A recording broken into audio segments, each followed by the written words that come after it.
श्री कृष्ण के जीवन में कई अत्यधिक महत्वपूर्ण बातें हैं जो न केवल धर्म और आध्यात्मिकता का प्रतीक हैं, बल्कि जीवन के गहरे सिद्धांतों को भी उजागर करती हैं। तो चलिए जानते हैं वे प्रमुख बातें। एक, धर्म की स्थापना। श्री कृष्ण ने हमेशा धर्म की स्थापना और अधर्म के नाश का संदेश दिया। वे जीवन भर धर्म की रक्षा के लिए कार्यरत रहे। उन्होंने कहा कि जब जब धर्म की हानि होगी और अधर्म बढ़ेगा, तब तब वे अवतार लेंगे। 2, कर्मयोग का संदेश। श्री कृष्ण ने भगवद गीता के माध्यम से कर्मयोग का महत्वपूर्ण संदेश दिया।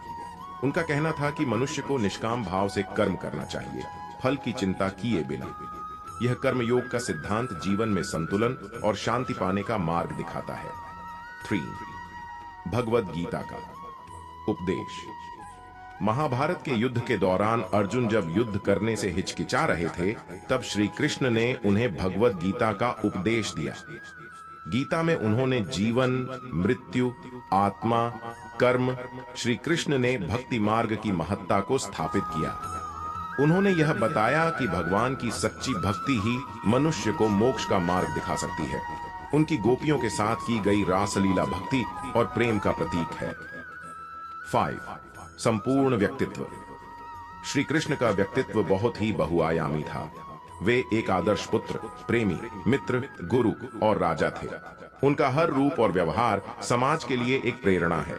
उन्होंने जीवन में प्रेम, करुणा, नीति और रणनीति का संतुलन बनाए रखा। 6, अहंकार का नाश। श्री कृष्ण ने जीवन भर यह संदेश दिया कि अहंकार का नाश होना अनिवार्य है, चाहे वह कंस हो, इंद्र हो या दुर्योधन। उन्होंने उन सभी के अहंकार का नाश किया और यह दिखाया कि अहंकार व्यक्ति को पतन की ओर ले जाता है। 7, संसार की अस्थिरता। श्री कृष्ण ने जीवन के अस्थायी और नश्वर होने की बात कही। उन्होंने कहा कि यह संसार और इसके सारे सुख दुख अस्थायी हैं। आत्मा अमर है और जीवन का उद्देश्य आत्मा के ज्ञान को प्राप्त करना है। 8, समता का भाव। श्री कृष्ण ने हमेशा सभी के प्रति समानता का व्यवहार किया। उन्होंने जाति, वर्ण या किसी अन्य सामाजिक बंधनों को महत्व नहीं दिया।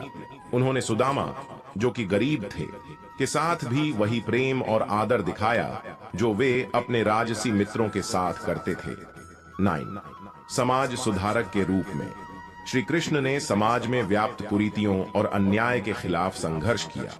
उन्होंने कंस, जरासंध और अन्य अत्याचारी राजाओं का अंत कर समाज में न्याय और धर्म की स्थापना की। 10, शांति और युद्ध की नीति। श्री कृष्ण ने हमेशा पहले शांति की नीति अपनाई। महाभारत युद्ध से पहले उन्होंने कौरवों को शांति प्रस्ताव दिया, लेकिन जब वे नहीं माने, तब उन्होंने धर्म की रक्षा के लिए युद्ध का मार्ग चुना। उनका यह दृष्टिकोण आज के समय में भी सटीक है कि जब तक संभव हो शांति से समाधान करना चाहिए, लेकिन अन्याय के खिलाफ लड़ाई आवश्यक है। श्री कृष्ण का जीवन और उपदेश आज भी प्रेरणा स्रोत है। उनके द्वारा दिया गया ज्ञान और उनके आदर्श जीवन के हर क्षेत्र में लोगों के लिए पथ प्रदर्शक बने हुए हैं।